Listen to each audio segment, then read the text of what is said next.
جو مال ماں باپ اور رشتہ دار چھوڑ مریں، تھوڑا ہو یا بہت، اس میں مردوں کا بھی حصہ ہے اور عورتوں کا بھی۔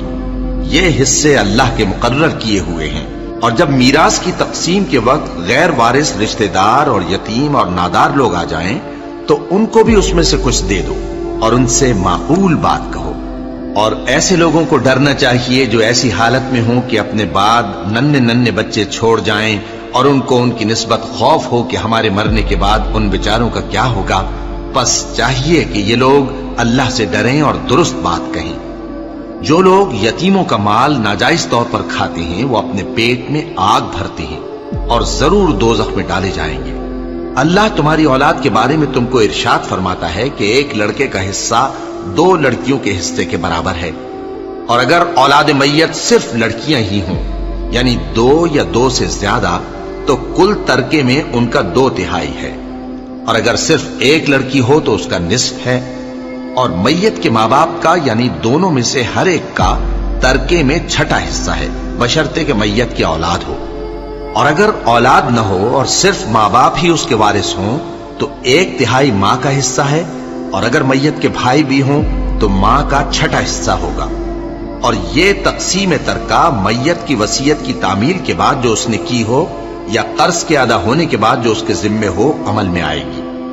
تم کو معلوم نہیں کہ تمہارے باپ دادوں اور بیٹوں اور پوتوں میں سے فائدے کے لحاظ سے کون تم سے زیادہ قریب ہے۔ یہ حصے اللہ کے مقرر کیے ہوئے ہیں اور اللہ سب کچھ جاننے والا ہے، حکمت والا ہے۔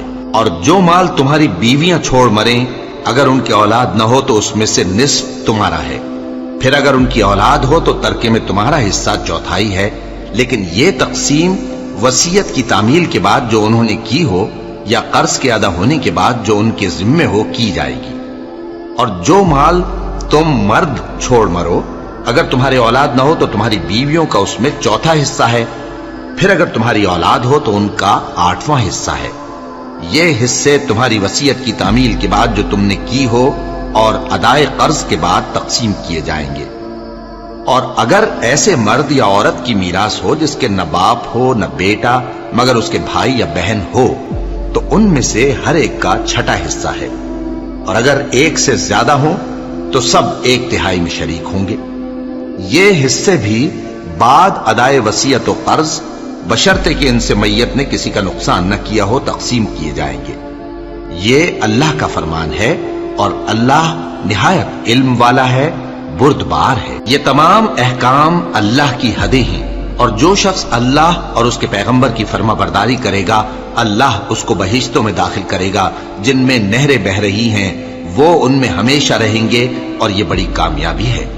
اور جو اللہ اور اس کے رسول کی نافرمانی کرے گا اور اس کی حدوں سے نکل جائے گا اس کو اللہ دوزخ میں ڈالے گا جہاں وہ ہمیشہ رہے گا، اور اس کو ذلت کا عذاب ہوگا۔